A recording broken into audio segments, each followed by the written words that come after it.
ओम नमो भगवते वासुदेवाय नमः।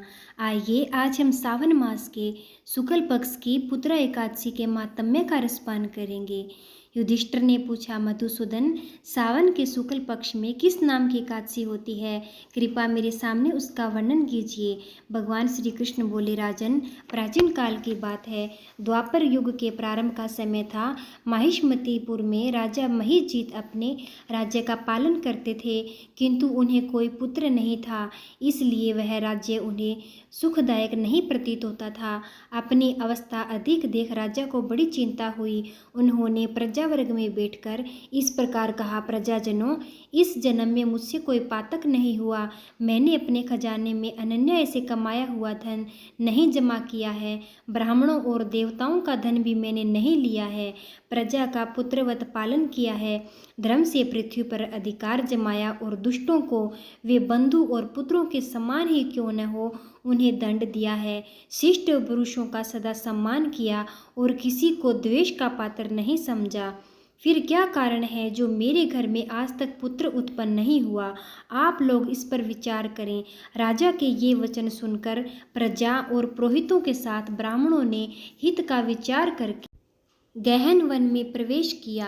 राजा का कल्याण चाहने वाले वे सभी लोग इधर उधर घूमकर ऋषि सेवित आश्रमों की तलाश करने लगे। इतने में ही उन्हें मुनि श्रेष्ठ लोमश जी का दर्शन हुआ। लोमश जी धर्म के तत्वज्ञ, संपूर्ण शास्त्रों के विद्वान, दीर्घायु और महात्मा हैं। उनका शरीर लोम से भरा हुआ है।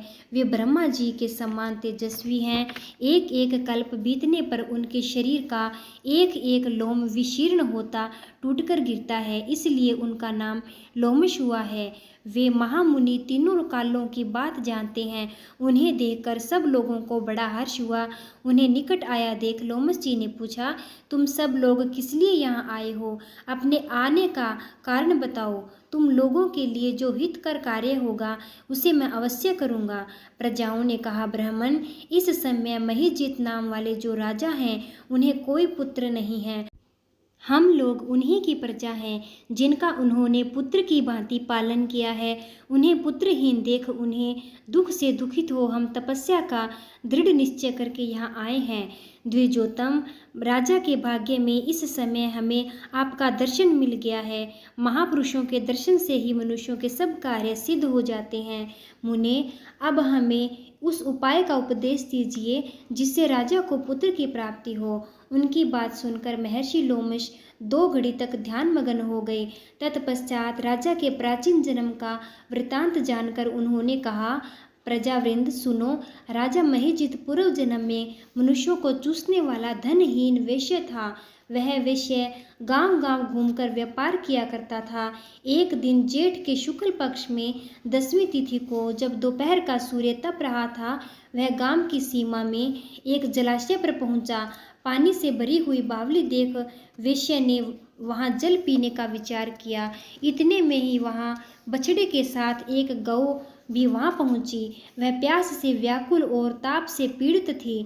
अंततः बावली में जाकर जल पीने लगी। वेश्या ने पानी पीती गाय को हाँक कर दूर हटा दिया और समय पानी पिया। उसी पाप कर्म के कारण राजा इस समय पुत्रहीन हुए हैं। किसी जन्म के पुण्य से उन्हें अकंटक राज्य की प्राप्ति हुई है। प्रजाओं ने कहा, मुने, पुराण में सुना जाता है कि प्रायश्चित रूप से पुण्य से पाप नष्ट हो जाता है। अंततः पुण्य का उपदेश दीजिए जिससे उस पाप का नाश हो जाए। लोमश जी बोले, प्रजाजनों, सावन मास के शुक्ल पक्ष में जो एकादशी होती है वह पुत्रता एकादशी के नाम से जानी जाती है। वह मनोवांछित फल प्रदान करने वाली है। तुम लोग उसी का व्रत करो।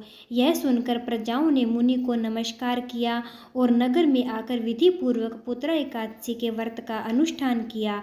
उन्होंने विधि पूर्वक जागरण भी किया और निर्मल पुण्य राजा को दे दिया। तत्पश्चात रानी ने गर्भ धारण किया और प्रसव का समय आने पर बलवान पुत्र को जन्म दिया। इसका मातम्य सुनकर मनुष्य पाप से मुक्त हो जाता है तथा इस लोक में सुख पाकर परलोक में स्वर्गीय गति को प्राप्त होता है।